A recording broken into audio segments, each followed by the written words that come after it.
وہی خاتون کے رونے کے اندر اور آواز بھاری نہیں کر رہی، اس کا کچھ بول ہی نہیں رہے کہ تم آواز بھاری کرو. قرآن پاک میں نہیں ہے نبی کی بیویوں کر کے خطاب نہیں ہے، آواز کا پردہ نہیں ہے. رونا دھونا کس چیز کا رونا دھونا ہے؟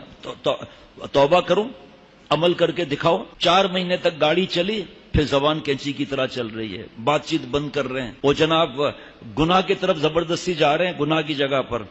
شوہر کہتا ہے ٹھیک ہے آپ چلے جاؤ، کیا کریں، زبردستی تو مار تو نہیں سکتے آپ کو لے جانے والے آپ کے بھائی اور دوسرے رشتہ دار ہیں پہلے سے ہی. جائز باتوں میں اطاعت نہیں، پھر اوپر سے شوہر سے اکڑ. ارے بھائی وہ تو آپ کو کہہ رہا ہے نا کہ میں نہیں جاؤں گا، آپ کی مرضی ہے، میں اجازت نہیں دے رہا، آپ کی مرضی ہے. آپ صلی اللہ علیہ وسلم کے پاس ایک خاتون کا پیغام آیا کہ مفہوم میرے شوہر نے مجھے باہر نکلنے سے گھر سے منع کیا ہے، میرے بابا کی طبیعت ناساز ہے، آپ کا کیا حکم ہے؟ فرمایا مت جاؤ. دوسرا پیغام طبیعت اور بگڑ گئی ہے، مت جاؤ. تیسرا پیغام انتقال ہو گیا ہے، مت جاؤ. پھر آپ صلی اللہ علیہ وسلم نے پیغام بھیجا، آسمان سے رپورٹنگ آ گئی، تم نے اللہ کی نبی کی اطاعت اللہ کی اطاعت ہے، تم نے اللہ تعالیٰ اور نبی کی اطاعت کی، شوہر کی بات مانی، تیرے بابا کی مغفرت کر دی گئی. پیارے شیخ فرماتے ہیں کہ اگر یہ خاتون چلی جاتی رو لیتی، اگر چلی جاتی بعد میں تعزیت کر لیتی، لیکن مغفرت تو نہیں کرا سکتی تھی نا. بیشتی زیور کا چوتھا حصہ نمبر 4 شوہر کے حقوق پڑھتے ہوئے پتہ نہیں کیا لگتا ہے، میں حدیث پاک کے اس لیے کوئی جملہ نہیں کہہ سکتا، اتنا ہی کہہ سکتا ہوں پتہ نہیں کیا مسئلہ ہے. میاں سے نباہ کرنے کا طریقہ نہیں پڑھتے، پڑھ بھی لیا عمل نہیں کرتے، آخرت کی زندگی پر اعتماد بنائی نہیں اب تک. قرآن پاک میں اللہ فرما رہے ہیں، مفہوم ہے کہ برائی کا پرچہ ہے، پڑھنا ہے انشاءاللہ رات کو، کئی دن سے پڑھ نہیں سک رہا ہوں، ایمان تازہ ہو جائے گا. برائی کا بدلہ بھلائی سے دو، ان قریب تمہارا شوہر تمہارا دشمن تو نہیں ہے نا، ان قریب تم دیکھو گے کہ تمہارا دشمن تمہارا دوست بن گیا. اور یہ برائی کا بدلہ بھلائی سے دینا ہر ایک کا کام نہیں ہے. حضرت فرماتے تھے نصیبے والوں کا کام ہے. اگر شوہر کے حقوق تجھے سمجھ میں نہیں آتے تو یہ تو دیکھو آپ کھٹ سے آ جائے گا پیغام، مردوں کے لیے بیان ہوتا ہی نہیں ہے، تیرا کیا واسطہ. ابھی ایک صاحب کا جھگڑا تھا خاندان کا، آپ میاں بیوی کا، ان کو بیوی کے لیے الگ دی کتابیں، شوہر کے لیے الگ دی. حقوق الرجال بیوی کے لیے دی، وہ پڑھے اور ان کو سمجھایا گھر میں تعلیم شروع کرو حضرت کی کتابوں کی 10 منٹ. یہ گیا بیوی کے ساتھ جا کے بات کی، منا لیا، کہا کتاب پڑھنا شروع کر دے، کہا ہاں پڑھو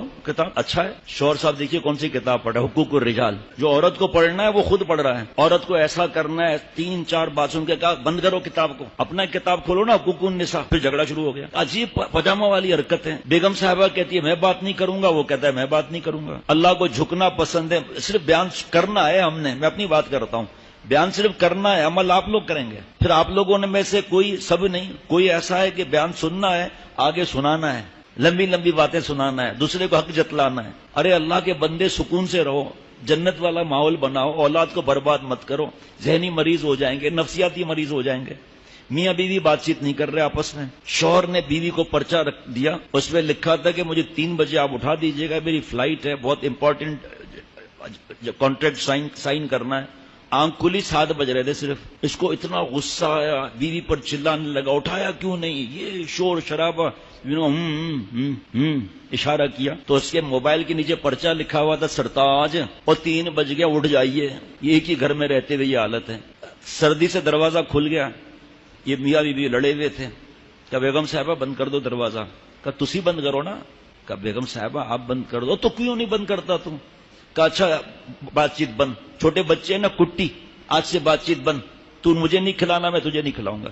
بچوں کا ہوتا ہے نا، یہ بھی بچے ہی تو ہیں، لڑنے والے جاہل، گھر کو جہنم بنایا ہوا. عورت کی آواز نہ جائے اور یہاں چیخوں کی آوازیں جا رہی ہیں. دونوں نے کہا کہ جو سب سے پہلے بولے گا وہ دروازہ بند کرے گا. بیگم صاحبہ سے تو خاموش رہا نہیں جاتا، وہ پڑوس میں چلی گئی. چور اندر آ گئے، دیکھا ہے چپ چاپ بیٹھا ہوا ہے. چوروں نے ایسے ایسے کیا، وہ چپ چاپ بیٹھا ہوا ہے. چوروں نے مال چوری کیا، دیکھ رہا ہے، کہا پاگل لگتا ہے، نفسیاتی ہے، پتہ نہیں کیا ہے. پھر اس کے پاس آئے کہ تمہیں فکر نہیں ہو رہی تم چوری کر رہے ہو؟ ہم چوری کر رہے ہیں. چپ چاپ بیٹھا ہوا ہے. انہوں نے کیا کیا، توا لے کر اس کے چہرے پر پورا توا لگا دیا، خاموش بیٹھا ہوا ہے.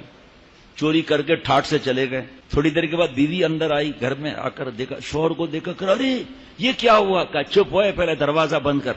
یہ اللہ معاف فرمائے. اب یہاں تو پھر کوئی بیان نہیں چلتا نا، پھر وہی پہ بیان نہیں چلتا یہاں. شوہر کو اب جب میں تو اتنا پھنستا ہوں. اب ماں باپ کے حقوق بیان کرو پرچہ آ جاتا ہے. کیوں ہم اولاد نہیں ہے کیا؟ بھئی اولاد پر بیان کرو پھر پرچہ آ جاتا ہے. ماں باپ کا کوئی حق نہیں ہے. بیوی کے حقوق پر بیان کرو تو شوہر لڑنے لگتا ہے، شوہر کے حقوق پر بیان کرو تو بیوی لڑنے لگتی ہے. اب کیا کریں آپ بتاؤ؟ بس خاموش بیٹھے رہو. اور کیا بیان کرے گا آدمی؟ بچے تھے چھوٹے، ہم جب پڑھا تھا کتاب کے اندر کہ بیٹے کو بٹھایا گدھے پر، ابا پیدل چل رہا ہے، ایک گاؤں پر پہنچے تو کسی نے کہا دیکھو نالائق اولاد بیوقوف باپ، ارے باپ کو اوپر بیٹھنا چاہیے، باہر نکل کے بیٹا اتر ہوئے تھلے اتر ہوئے، ہاں خود بیٹھ گیا۔ دوسرے گاؤں پہنچے تو انہوں نے کہا یہ لے جاہل کہیں کا بڈھا ساری زندگی کھوتے پر بیٹھا ہے اور بیچارے کو جو ہے پیدل چلا رہا ہے، خود نواب کا بچہ کھوتے پر بیٹھا ہوا ہے، ہن کی کریے جناب؟ بیٹے سے کہا بیٹا تو ساتھ بیٹھ جا۔ تیسرے گاؤں پہنچے، لوگوں نے کہا پاگل ہے جانور پہ اتنا ظلم، دو بیٹھے ہوئے۔ اس کے بعد پھر آگے چلے گاؤں کے اندر تو کہا اب کیا کریں؟ کہ اب ایک ہی راستہ ہے کہ کھوتے کے ہاتھ پیر بند کیے اور اس کو بانس میں پھنسایا، دونوں باپ بیٹا کندھے میں کھوتے کے اوپر لے جا رہے ہیں، کھوتے پر۔